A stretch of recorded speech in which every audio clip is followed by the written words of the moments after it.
All right, continuing with our digital coloring using the Blob brush. I'm going to work on, let's see, the little patrol car. And this is an exercise in I want it to look like a police car. So I'm going to have like the blaring lights, but I don't want it to be too detailed, too fussy. So I want it to still just be fun.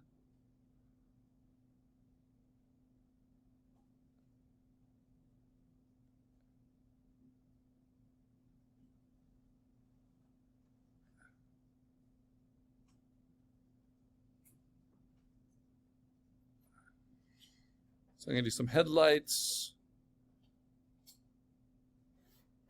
Do a bumper. Do the wheels. Just kind of building on my sketch, but try not to get too bogged down in it. If I really needed to, I could look at reference of kind of squad cars.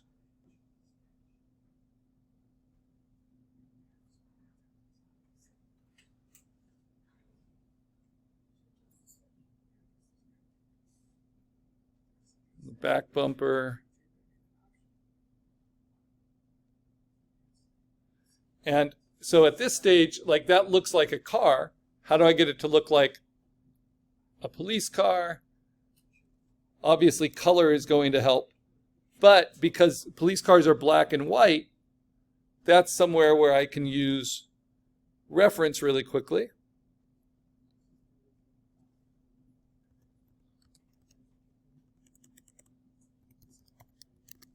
And see how I can simplify it. So again, use images. So kind of classic is a black hood, white doors. And I'm not going to write police on it. But I can do what's called full bleed for the hood. So I find a shape here, and then I'm going to fill that in. I can leave a little highlight. And then for the back, let's see.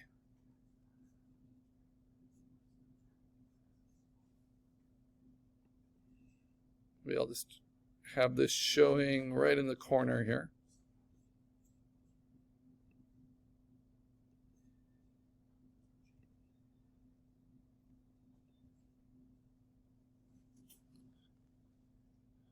So then the front, this is all going to be full bleed.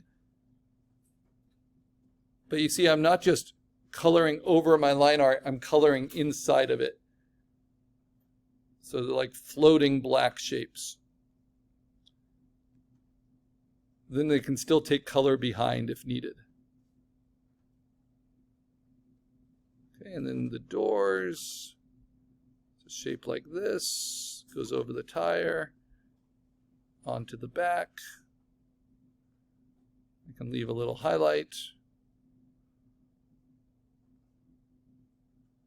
And if you're a fan of illustration, of comic books, of all that kind of stuff, you'll see these things happen over and over again. I don't need to color inside the lights. I'll use that when I do coloring.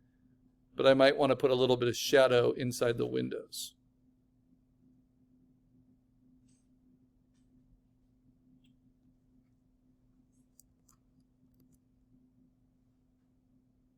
So trying to keep it simple. And then what do I put on the side? I'm just going to put a shape. So that's my squad car. And then notice I've outlined shapes for the shadows. Now I'm going to do that at the end. That's going to be a thin line. Right now I can do the feet.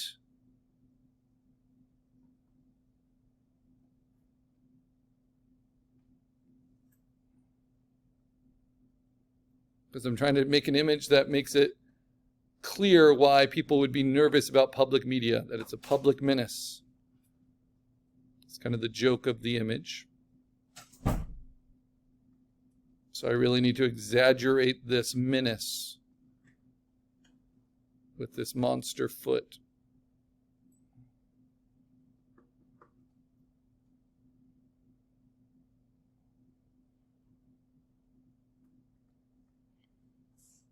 got that arc a little wrong.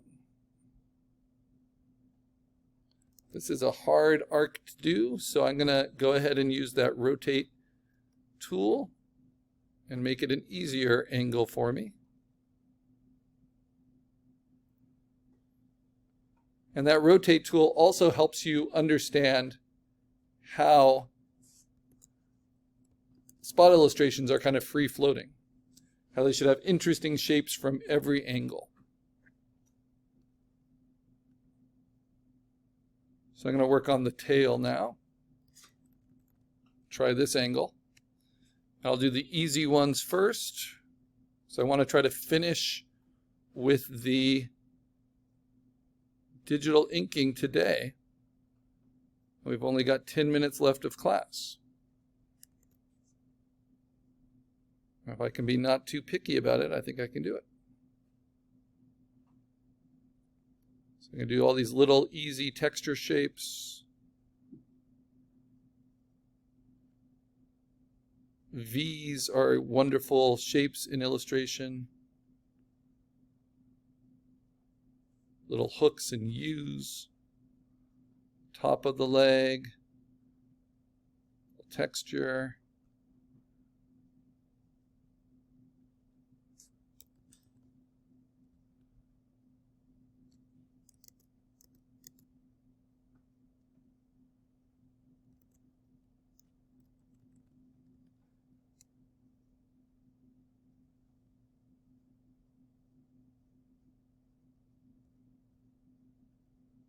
All right, now the bottom of the foot, I wanted to have just the littlest hint of a shadow.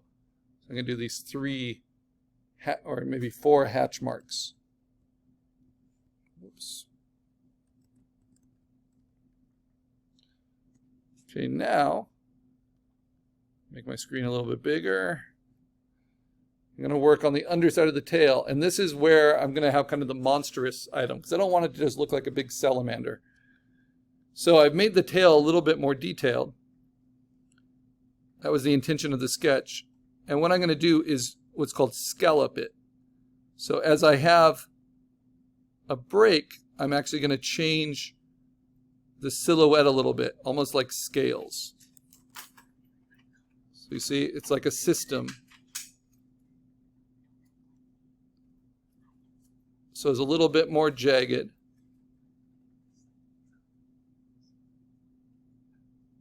And it's a nice way to kind of organize my inking without having to get one continuous smooth line.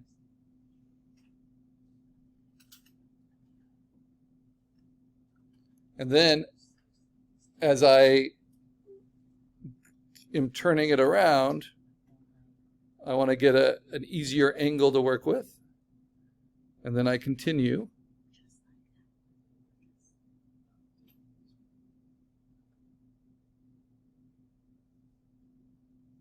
Nope. Yep, a lot of Command Z.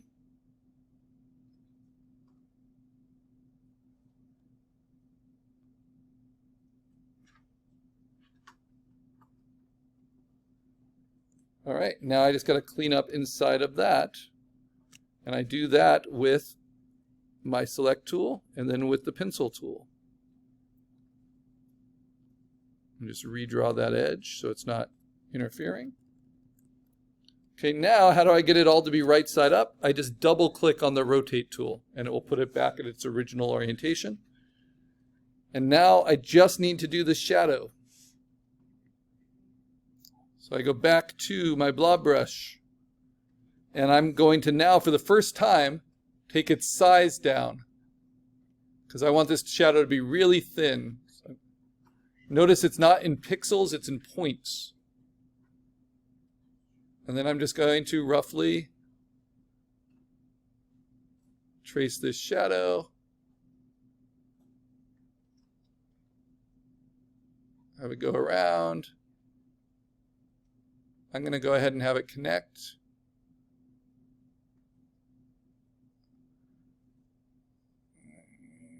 Yeah, I think that works. And then I just don't love this part of it right here. So I'm going to redo it. And this is one way you can do it. I can lock everything I've done, make a new layer on top, and make this shadow on that new layer. So I'm going to try it this way. Loop it big, go around. I want it to be a little bit fussier near the cop car, and then contain it. Now, since it's on a new layer, it's not going to blob with the rest, and so I can just erase it.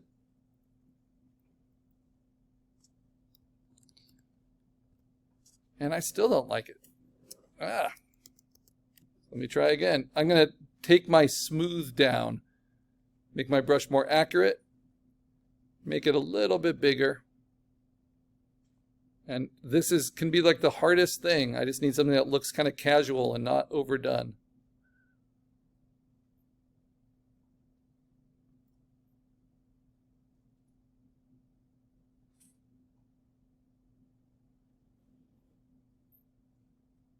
And maybe that's it.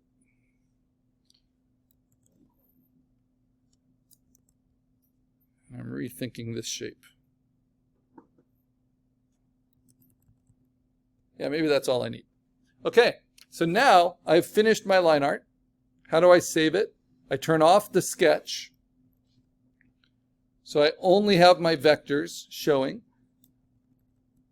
I want to, as much as possible, like my vectors. So anything that needs to be kind of cleaned up, I can use my pencil tool or my eraser to smooth and fix. Remember, the pencil can redraw edges like magic scissors as long as you see the anchor points and you start on the path and end on the path. But we do not need to be perfect. Yeah, so I think that works pretty well. Okay, so now what do I do to save it? First, I say File, Save. This is my AI file. And then I'm going to save as the 2 transferable vector formats. Make sure that your sketch is turned off. The first is EPS, so save a copy. Keep the same name, but as an EPS, I'm saving to the desktop. That's for Adobe, transferring for Photoshop, which is where we're going to do coloring for this next class. And then, just for my own portfolio, save a copy to something that works in Photopea and in other programs, SVG. Not SVG compressed, regular SVG. Again, to the desktop. So we have 3 vector format files, just like we had for our vector project, last assignment. And now I can close Illustrator. And I'm going to bring those into my assignment 5 folder. The EPS is the only one that doesn't have a preview image, and it's the one that I'm going to use next class to do coloring. And so all of these, the AI is my working format. That's a vector, so I mark it green. The EPS and the SVG are transferable vector formats, so I mark those purple. And then this test piece, I usually just mark those gray. So I'm going to move all of those in. And in order to upload my line art, I actually have to open it in Photoshop. So I don't open the file with Photoshop. Instead, I go to Adobe Photoshop, I open it, I can quit Illustrator now. Just like when we were making things print ready, we're going to do that with our spot illustration, and we're going to make a new Photoshop file. And it's going to be just like it says here. It's going to be 11 inches tall, 14 inches wide. Actually, I'm going to swap that. It's going to be 11 inches wide, 14 inches tall, because my illustration is taller than it is wide. And I'm going to name it Karl Assignment 5 Spot Color Permit Zilla, something like that. All right, and it's at 350. Notice this is larger than 8 by 10 because our vector can be any size, so we might as well make it large enough for our future posters. And we're not going to rasterize our line art. Instead, I'm just going to drag and drop that EPS on. And then, while it's still a smart object,